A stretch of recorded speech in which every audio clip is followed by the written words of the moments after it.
The following podcast contains scenes of graphic violence, abuse, afterbirth blood, and unrequired disgusting details. Listeners' discretion is advised. You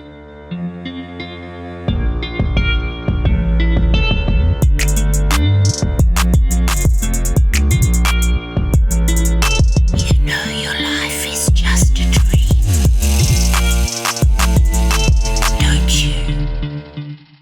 Hello, welcome to the third episode of In the Memory of the Goldfish. I, Koi, your celestial host, will today make a new reality with you. For you. And for the humans under the age of 18, I would request you not to listen to the episode after the fishy news because you really do not want these details in your life at this age. And yeah, so jumping right onto the fishy news, the Daily Mail reports, "They'll never see me. Cheeky baby elephant tries to hide behind a light pole after being caught eating a sugarcane in a field in Thailand." I mean, how cute is that? Like, it is basically how Trump was trying to hide during the White House thing, you know? We should basically name this elephant Donald the Elephant. Like, it is so adorable that it can become such a meme. I should be posting something on my Instagram, or Twitter. And coming to Twitter, Twitter still has not lifted the bans on my account. Like, I have not even tweeted once in my life. I am not a Trump supporter. Neither did I vote for the next person, that is the Kentucky dog who got elected as mayor. So, like, why ban me, Twitter? I'm like a ball of sunshine. Now, for this, Fox reported that Kentucky town elects dog as mayor. He's all ears. Now, it's fun reading this because, like, the name of the French bulldog is Wilbur Beast, and he won the race with 13,143 votes, which is the highest winning total ever for the position. I mean, his ears are so big. He is so cute. I can't even. I mean, I don't care if he's like a Democrat or a Republican, as long as he's a decent human being and loyal to his people. Wait, he's not a human being, so he's decent anyway. So, well, wish the man a good luck and wish man good luck. Yeah. Wish man good luck, and we are pretty sure he'll do good. British man. What the fuck? Okay, so this is fun. This is very interesting. So I was scrolling through this, and this new news that I found, and it reads, "British man to marry American woman who liked his chonky cat photo." Okay, interesting. So these people, separated by borders and linguistic dialects, were reunited for the love of cats. Goodness, this is so cute. I'm saying cute so much today, but everything is cute in the world other than the presidential campaigns. I really need to start considering my cat as the model for my Instagram feed. So, Plutus, you should really start starring with me, and let's make me famous using cats, because that's what humans do, use people. That was kind of me. Anyway, let's wrap this up and move on to the most weighted part of the episode, and that is the story. All right. So I've named the story Staplers, and the date I've decided to give it is 15th November 1994. The timestamp is 18:43 hours. I start writing. The room is as tacky as it possibly can be. It has pink velvet everywhere, a dollhouse bigger than the person it is intended for, a four-poster bed, and fairy lights which surrounded the whole room. You know, half of the kids, even now, if not even kids, 16, pretty little 16-year-olds, they have rooms like this, and I love these rooms. Like those four-poster beds, they're to die for. And the fairy lights, I want them to. Other than the pink velvet, I love everything. In the center of it all, a purple rug, on which sits a girl wearing a white denim skirt and top over pink and white turtleneck sweater and matching socks. Raven hair, I've written in brackets with those clip things. Yeah, those clip things. So these are those clippy hairs which girls used to like clip onto their hair, like those colored streaks. I do not know what they're called. If you know what they're called, please let me know. So I like her dressing style overall. It's very Barbie. Cute. She was looking at the ceiling, despite her overfilled room. Yeah, that's what children do. You give them something and then they are not interested in it anymore. Me, a person, 19-year-old with no experience with children, can testify to this. This is often where her mother used to worry about her. Yes. Why look at blankness when the room is overfilled? I understand, mother. You should never have had children in the first place. A man comes to her room wearing denim overalls. What's with denims in this story? Not leaving 1 inch of his unrequited skin visible. What does that even mean? He knocks at the girl's door and says, "Koi, come down for dinner. I've made Mexican lasagna. Mexican lasagna has raisins. And I cannot say that I like raisins in anything." The girl stomps her loose feet on the floor as if she didn't know how to speak. And these gestures is all that she could make to people. She would make for people to understand her. Yes, children are animals. Teach them everything and this will still make the same mistakes you ask them not to make. But yeah, that's the fun thing about being children. She tilts her head to look at the man who interrupted her trance. Kill the bloody bastard. As she tries her best to shoot a death stare, but as she does, she sees that a small stream of blood, which comes under the sleeve of the man. "Daddy, there is some red gummy thing leaking from in you. Is that blood?" What kind of a child it is if it does not know what blood is? Red gummy leaky thing. What the fuck? The man hurriedly simply wipes it and affirms to the girl that it was nothing for her to worry about. And the only thing she needs to worry about is dinner. Of course, I'm pretty sure Masakian. Yeah, Masakian is a word now.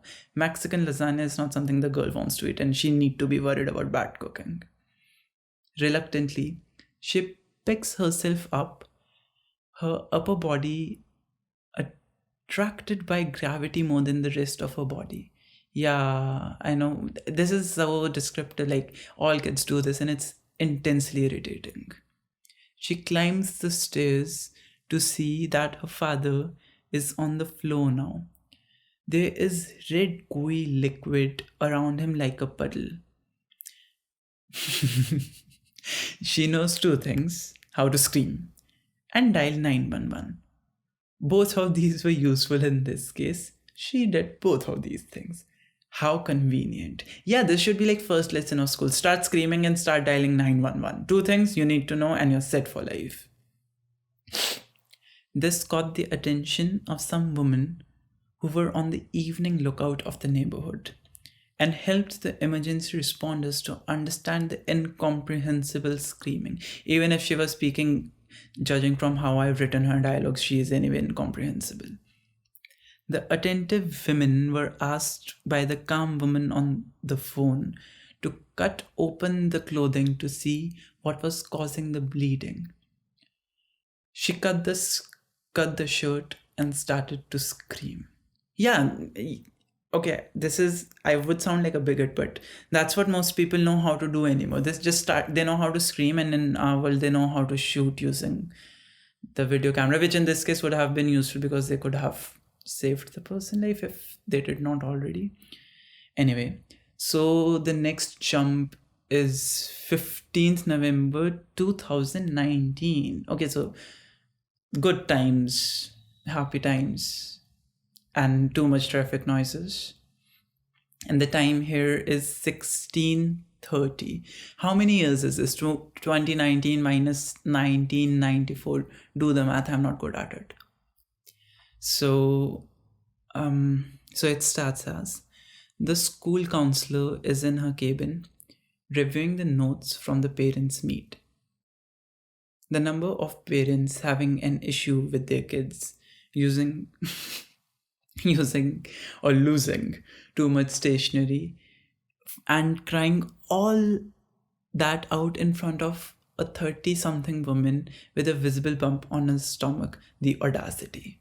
This is interesting for the story because I do not clearly remember writing this story in third person, because I normally tend to write it in first person, and since it's a diary entry, it does not make sense for it to be written as the third person perspective.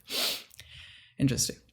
Reading through her notes, most probably she wrote even without realizing she was writing them. She got stuck on one word: staplers. That also happens to be the name of the story, so it must be something important. I know it's important and you really do not want to know why it's the name of the story. The shadow on her right shoulder intensified, and she was taken back to the evening when she was 6. Alright. Are we sure she was 6? And if this is some kind of mathematical issue and you plus minus and she was 6 at that time, she cannot be 13. Now please do not scream at me. I do not know maths. Maths is not my first language. So I write in italics. The woman started to scream. She screamed and tried to close my eyes. It's in first person now. She was too late. I saw what I saw. Oh, okay. Stapler pins had been stapled into his skin. His whole skin had this armor of sorts, a silver armor in his skin. What happened next was the ambulance came. He was taken to the emergency room. They said they removed 30,000 stapler pins from all over his body. The food he had made had stapler pins too. Yes. Okay, the italics, oh my god, I'm getting goosebumps again. The italics part of it all ends, and back to the third person perspective. As she came out of this trance, I need to drink water. Wait, pause.